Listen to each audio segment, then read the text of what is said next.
Brandon, why isn't anyone talking? Katie, we're playing D&D. We're going to need to roll initiative to see who talks first. Oh, nice. Natural 20. I guess I'm going to start things off for us today. Well, folks, welcome back to another episode of CounselCast, our Jedi Council podcast. Thanks for joining us today. A little bit of a spoiler for you there. As you might have guessed, we're going to be talking a little bit about Dungeons and Dragons today. Yeah, I'm pretty excited about it. I haven't played Dungeons & Dragons myself, but I'm very interested. I've been seeing a lot of ideas about how therapists use it and how it's related to mental health, so kind of interested in hearing more about it. Well, I'm happy to tell you everything I know about it, which isn't that much. First, I'll give you a little bit about my Dungeons and Dragons resume. How about? I'm not an expert on any means, so I think I've spent maybe about 60 or 70 hours playing the game as a player character, and maybe about 7 hours or so, maybe a little bit less, as a dungeon master, who's the person who kind of runs the game and creates the universe, runs the non-player characters, runs the enemies, kind of controls the combat a little bit. Really, the player characters are just in charge of their character and their actions and so forth. So I don't know, how much do you know about Dungeons and Dragons, Katie? Well, other than the basic stuff that you told me about, so there you play in groups. How large is a typical group of Dungeons and Dragons? It's a really great question. It varies a lot. So I think 4 or 5 players and 1 dungeon master is really going to be your ideal number of players. And maybe if it's worthwhile, I'll just give you a little rundown of what the game's a little bit like to kind of set the stage for you. Yeah, that'd be great. Yeah, so Dungeons and Dragons, really what we're looking at here is a role-playing game, and really one that set the foundation for role-playing games. And mechanically, the game is actually really quite simple. So there is some variability across the different editions of the game. There are 5 editions currently, and I think today most of my experience and just for simplicity's sake, we'll just focus on the rules for the 5th edition. So when you're playing Dungeons and Dragons, really your imagination is the limit. You can do anything that you want. You've got the Dungeon Master, or DM for short. They kind of control the game. They're painting word pictures for you. They're giving you those visuals. They're describing the situations. They're describing the scenarios. And they're controlling the non-player characters. They're controlling the enemies in combat and everything like that. They're going to set you up in a scenario, very classic Dungeons & Dragons scenario. You're starting off in a tavern. That's where more of the adventures start than anywhere else. And it's kind of up to the players to decide on the hooks. What brought the different characters together? How do they know each other? What's their motivation for working together? And there's a lot of variability in that the characters, some players spend a lot more time coming up with that backstory, really diving into that role-playing piece.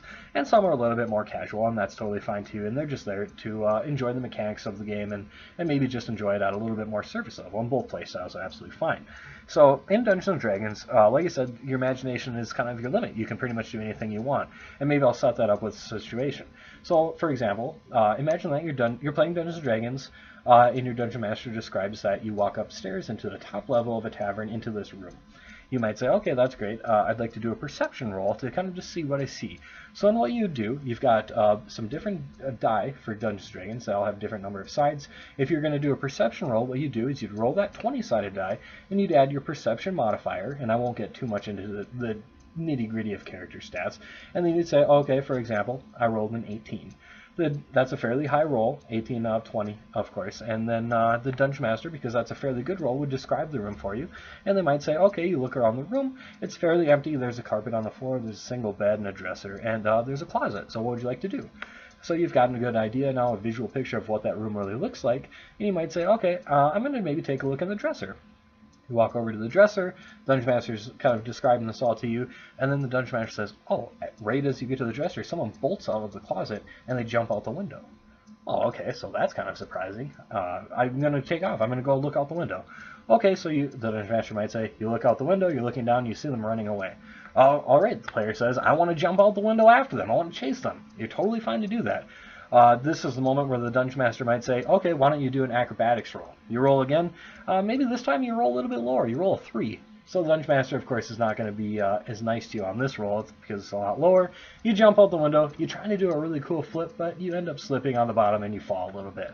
Unfortunately, because you fell, you were looking down, your head was on the ground, the person got away, you're not sure what direction they went, and the adventure carries on from there. So just to give you a little bit of an idea of what one scenario might be. Of course, there's a little bit of variation even in that. Some players, or some groups rather, only do everything in the imagination, everything, pen and paper, and you're just talking through the situations.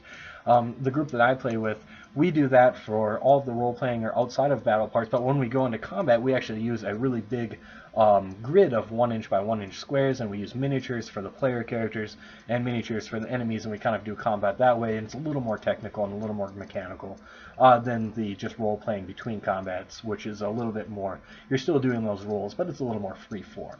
I don't know, does that kind of explain a little bit of what the mechanics of the game look like? Yeah, so it seems like there's a set structure, but there is a lot of room for people to engage in imagination and even decide how much they want to put into their own character and how much they want, it sounds like there's some individual preferences there in terms of how much they want to do. Like you said, some really develop a strong background of their character and all that stuff. And I being a comics fan, I think that's interesting because, as I mentioned, one of my favorite authors, Ta-Nehisi Coates, who's a journalist, mentioned that when he switched to writing the new run of Black Panther comics, that he really based most of the foundation on switching to comic book writing from journalist writing on D&D. And as you describe that, I get an idea of how he created the world and kind of in more depth rather than what I would think of as usually just focusing on the characters. It seems like there's a whole other types of collaboration coming up with this world and what's going on in it. So that's a great explanation. So from what I understand, historically Dungeons and Dragons has been viewed kind of skeptically by people, or people have had concern that it was damaging for people who played it. Have you heard about that? I have. No, that's a great question. So Dungeons & Dragons started in 1974. That's when the first edition came out, and it was a very popular game. A pen and paper game. This is before the advent of video games, of course. So, getting into role-playing and maybe fans of comic books, fans of adventure, fans of fantasy, this is a way for them to really, use that creativity and really get into the game and create a character and do these things. But you're absolutely right. It was met with a certain level of distrust, might be the right word.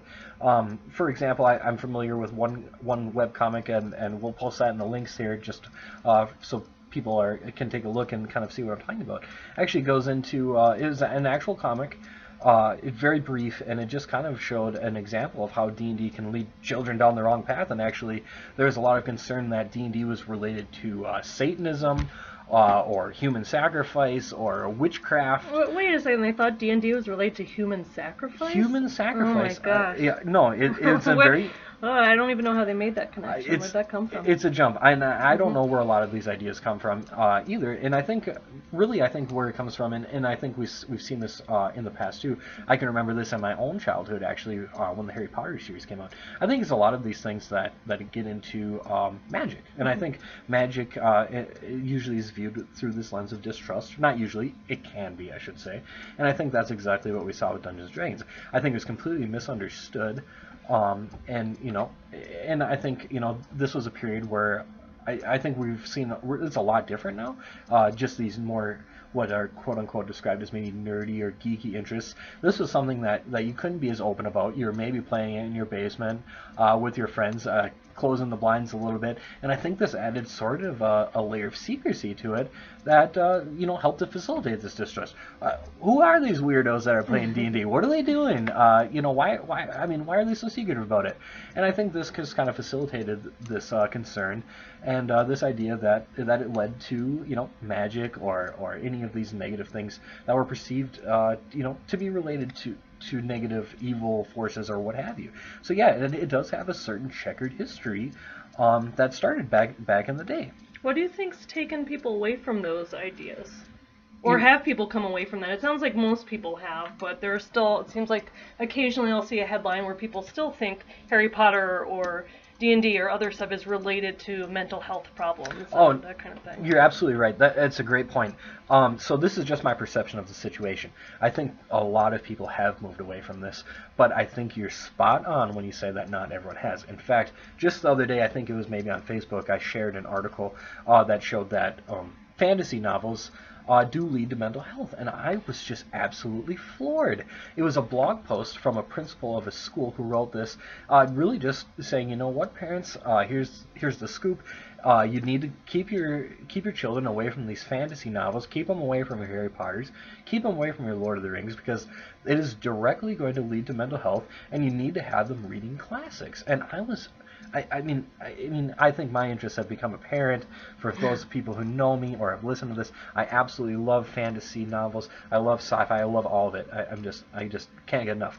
But the idea, really, and I'm just going to be very concrete. It is an unfounded speculation that fantasy novels lead to mental illness is not only, I think, just blatantly wrong. I think it's just wildly inappropriate. I think that fantasy, reading, people should be interested in whatever they're interested in. This is just a harmless interest that people can enjoy, and I don't know why. And maybe I don't know if you have any insight on this. I don't know why it still happens, or why there are certain people, certainly, that push against it. It just seems like a complete fundamental misunderstanding of the nature of children, and it seems like it gives them no credit for being able to separate fantasy from reality. And it's also this strange assumption that there's some kind of evil lurking in those books that they're going to take on, when often a lot of the characters represent heroes. They're just in an imaginative world, or somehow they're not going to be able, they're going to go too far into that world and lose track of reality. And that is just not how mental disorders develop. Yes, there is a losing track of reality, but that is much more related to causal factors having nothing to do with reading books and hobbies and things like that. As we know, that has more to do with genetics and environmental stressors and things like that. So it is shocking to me that someone would take that viewpoint, and I just hate to think of anyone discouraging children from reading for any reason. Oh, absolutely. So you just raised an interesting point too, and I want to see if you have any further thoughts about this, because I know this is something that has come up in the psychology literature recently, is maybe people who are described as video game addicts, maybe who use video games, maybe more so, less Dungeons and Dragons type games is my perception, and more so maybe online role-playing MMORPG, which stands for massively multiplayer online role-playing games, maybe using those as a form of avoidance or escapism. Do you have any? Have you read about this as well, or where do we draw the line between what is a maladaptive form of avoidance and what is just a common and maybe just a perfectly fine interest and or hobby? That's something I'm super interested in. The next, for those of you who have read our blog post, the next fictional character that we'll post about is actually a character, Sid Sherman, portrayed by Felicia Day. Her character name is Codex, and it goes into this internet gaming disorder, which you can find in the appendix of DSM-5. It needing more research. And the idea is that particularly people who feel like they can't cope with anxiety spend hours and hours embracing these roles and interacting with people in a context that they're comfortable with. But as with most things, when you get to extremes and either or positions, maybe like this person who was talking about kids reading fantasy stuff, you really have to look at nuance in the situation. So the idea always with mental disorders is that it's a mental disorder if it causes significant distress or impairment. So if someone is engaged in these things to the point where they can't work, or they're neglecting basic responsibilities, or their physical health, which you see in some of these news stories I've seen in extreme cases of internet gaming disorder, where people aren't leaving the house for long periods of time, or they're getting dehydrated, or even they're just not engaging with any people in person, and they can be prone to develop either depression or anxiety or things like that. And so that's a totally different thing than people who have hobbies that they're interested in and excited about. To me, that seems like that can serve as a really positive way for people to engage. And it sounds like, based on the way you describe D&D, that maybe individuals who are a little more shy might like the structure of it, where there's still some opportunity for them to interact on their own and spontaneously, but it sets the stage in a way that it might be less intimidating than just completely meeting new people without any structure.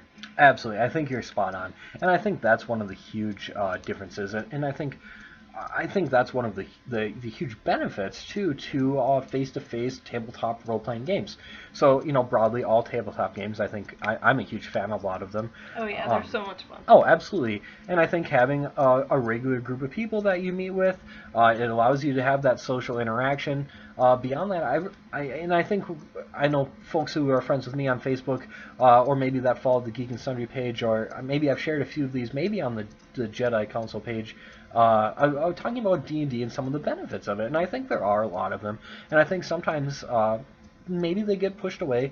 And I know, I mean, D&D, there's a huge resurgence, I think, right now. I think there's a lot more people, more than ever, that are playing it. A lot of adults are playing it right now, and I've also heard of a lot of parents who are playing it with their kids. I love to see that. I have friends who post pictures of them playing D&D with their kids, and it just seems like, they're engaged fully for hours. People get concerned about people being locked up in their screens and not engaging, and here they're really talking and communicating and working as a team. It's great to see. Absolutely, and I've seen this as young as kids 8 or 9 years old. And of course, the game, 5th edition particularly, is pretty simple, but that's the beauty of it, is you can really modify it if you need to make things a little more simple. That's totally fine to just get things to be age appropriate. And that's another part of it too, where you're, as the DM, the dungeon master, whoever's running the game, you can totally control the story. You create the story. It allows for that creativity, and you can create something that's inspiring and fun and really challenges the kiddos to be thinking, and how can they, think critically to solve this situation, or how can they, get through this situation without maybe, fighting the enemy, maybe learning some of those communication skills, and just getting them thinking about that. I think there's a lot of skills that can actually be learned from Dungeons & Dragons, and I think we're seeing a lot more people, with this resurgence and kind of this geek chic sort of thing, and comic book movies are becoming more popular, and tabletop games and Dungeons & Dragons specifically is becoming more popular. And especially, I know when 5th edition came out for Dungeons & Dragons, for folks who maybe don't play, 5th edition is the most current one, and that's really a very accessible edition. It's simple, and people can really pick it up and play. So I think it's welcoming to people, and I think a lot of those, we've had more people speculating about some of the benefits of it. So, just off the top of my head, trying to think about what can you get out of Dungeons & Dragons, you're getting that social interaction. You're meeting a group of people regularly. The research, there's research showing, and I'm sure you know this, well, obviously you know this, that having that interaction with people is a good thing. That behavior activation piece, getting out of the house, you're meeting with people, it's forcing you to get up, it's forcing you to get dressed, get out, show up for something, and that's so important to have that interaction. You're developing those communication skills with the people who you're playing with. You have to talk to one another, you have to work together, communication and cooperation. If one person just goes completely rogue, well, that's not going to work for the group. So you have to talk about what's best for the group. How can I match the group's, general interests against my own personal goals? How can we work those in together? You're thinking critically about these situations, be it the combat, or maybe you're trying to handle things. I know the group that I play with, we try to think of creative, sneaky ways to get around some situations instead of always, barreling straight in with combat. We try to sneak around or be stealthy or disguise ourselves, things like that. So you're getting that critical thinking skills. I think you're working a lot on developing empathy, especially folks who push a little bit more for the role playing, which I think is absolutely wonderful. You're really taking the role of someone else. Obviously, role playing, that makes sense. But looking at the world through someone else's eyes, empathy is a hard thing to teach, in my experience. And I think this is a really great vehicle through which you can teach someone to be empathetic by, they've created this fictional character. Well, what are their motivations? How would they respond to this situation? How would they interact with this person? And then that can get them, developing those skills, and maybe they can take that role for another person that they know in their life too. Just thinking about some of these skills, it's obvious to me. Obviously, I'm biased. I love Dungeons & Dragons. I love to play it. I think everyone should play it. But I think there's a lot of good that can come out of it as well. It seems like part of what's so powerful about it is it's so immersive. There are just so many elements that draw you in, and so if you're playing character, you'd be really motivated to empathize and understand that, whereas in other settings it's kind of difficult, and it seems to me parallel to other types of approach of therapy where you do some kind of concentrated situation where they're practicing skills in a group, for example, role-playing, social skills, and the idea is they're getting really focused concentration, but the goal is always then generalize it outside of the setting. And so it sounds like the key here, and of course this is pending scientific testing, some of which we might do ourselves, is wondering if those skills do translate, because it seems like they could be really beneficial a big part of therapy that is so difficult is we have a lot of great tools that help people, but getting people invested in it, getting them engaged, making it, describing things in a way that they understand, that's tricky. So if you can take something like Dungeons and Dragons, which is just intrinsically fun and enjoyable and engaging, and get something therapeutic from that, it seems like that could be a huge, powerful way of sharpening some of these skills that we know, like you said, are very relevant for good mental health. No, I think you're exactly right. And I think you really hit the nail on the head there, because what we do in therapy is spend a lot of time developing social skills. We do those role-playing things. Well, how did you, what did you say to this person? How did you communicate? Let's play this out and see how it works. So I think when you're getting a group of people together, you're having them work together, think together, role-play together, they're getting that empathy. I think you're exactly right. It's a perfect intersection where you're getting a lot of these skills that we spend time focusing on in therapy anyway. You're adding in a little bit more social interaction and really working on facilitating that cooperation and communication. And I think it's a perfect way to maybe people who might be a little bit more nervous about therapy, especially I know groups for clients can be particularly nerve-wracking because, groups are nerve-wracking just for anyone, particularly if it's someone who's struggling with anxiety or depression. They might be socially avoidant or they might socially isolate. So I think getting them into a group through a vehicle that is a little bit more accessible, a little more approachable, like Dungeons & Dragons. I mean, and I want to clarify as well, there isn't any empirical evidence to support this yet, but intrinsically in my mind it does kind of make sense where you're combining this fun, immersive, cool game with a lot of the skills that you would be working on in therapy as well. That's right, and the research shows, for example, like you're saying with social anxiety, that there is evidence that having people go through the exposure in groups does help, because right there they're confronting, and social anxiety, we should say, is when most people know this, but fear of negative evaluation by others, and often involves isolating oneself to avoid experiencing people judging you poorly. And so I do wonder if for some people at least this might be a way to do that. But what you're hearing right now, to step back from a science perspective, is hypothesis generation. And it's basically in science, when you're generating hypothesis, you can go based on your experiences or what you've observed, but it's really important for the next stage, which is empirical testing, to see if it comes out. But it does seem theoretically and rationally that a lot of these things might apply, and so it is worth testing and seeing, because if so, it could be a powerful vehicle for some people. Absolutely, I think you're exactly right, and I appreciate your qualification of that too. As scientists, of course, and we like to focus on a lot of the fun in this podcast and in our blog, of course, but at heart, we're both scientists, and so it is important to recognize, what is proven to work. And to my knowledge, there is no evidence for this, either way, that it does or doesn't work. So I think you're exactly right, that it's an avenue that's worth discovering, because, I love Dungeons & Dragons, and I can see, and you're exactly right. Rationally, theoretically, intrinsically, it kind of does make sense that it would work in this way. So I think it's worthwhile. And I know I read another article the other day that, I think there are some people who are trying Dungeons & Dragons out in sort of social skills type of groups.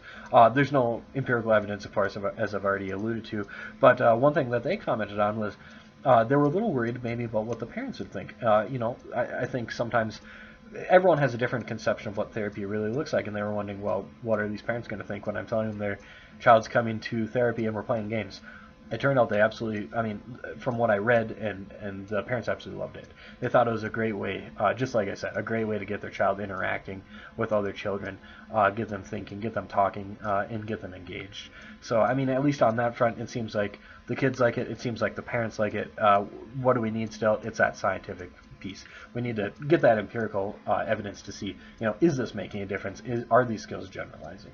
Yeah, that's a great point. And are there particular people for whom it might go to an extreme where they're not, I don't think that that's inherent to Dungeons & Dragons, but like you were talking about, people who are involved in role-playing games or video game playing, and it goes to an extreme, and so I don't think that's clearly not the majority, but it would be something worth looking at if there are certain people who are at risk for it. My dad is actually a therapist, and he works with children, and a lot of his first sessions involve playing games, and he said that sometimes parents or even his colleagues that work with him kind of walk by and they're like, so they're seeing you and you're just playing checkers with them for an hour.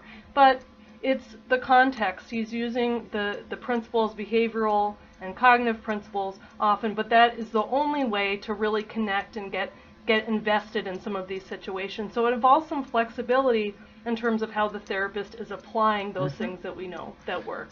No, I think you're exactly right, and I think another huge component of that is that engagement piece. Because I know I've seen this as well, and I've used this as well. Using a game or using those common interests to try to get the kiddos engaged. Therapy's, I mean, it's different for everyone I know, but for people I know, they're a little anxious when they come in. They don't know what to expect. So sitting down and talking with them, and maybe we're playing a game with the little kids, or whoever it might be, is really a great way to get them engaged. And I think that Dungeons and Dragons provides a unique opportunity where you can really get that engagement piece, but you're also getting a lot of that skills building at the same time. And I mean, to my knowledge, there isn't anything else that's so uniquely suited to getting on both of those fronts. Yeah. So I think we'll probably wrap up there. Thanks for listening in. We hope that you enjoyed, just kind of exploring Dungeons & Dragons. What is it? What's the history a little bit? And, what does it have to offer from a psychological perspective? One thing that we've been toying around with a little bit of an idea was maybe having a little bit of playing Dungeons & Dragons on an episode to kind of introduce what does the game really look like, and then maybe go through it and talk about specifically where were some areas where we might have been developing those skills, just to kind of give folks a more concrete idea. And give me a more concrete idea since I've never really played it absolutely before, but I did learn a lot in the last 20 minutes. Absolutely, and ultimately, you're very welcome. Ultimately, that is my true motivation, is to get everyone playing Dungeons & Dragons, so that would be the main goal for that. And just like always, folks, I just want to really thank you for listening in. We've gotten some really great feedback. Please, please, please feel free to give us that feedback. We want to hear about who do you want to see us writing about on the blog, who are your favorite characters, what are some of your interests. Mine is Dungeons & Dragons and mine are comics. I love these things, so that's one of the things I love talking about. But I want to talk about what you're interested in too, and how can we apply these psychological lens to some of our more nerdy, geeky, or things that we're passionate about. I think that's what we're really about here. So if tell your friends about us, tell everyone you know. Like I said last time, follow us on Twitter. We're on the Jedi Council blog. Find us on Facebook.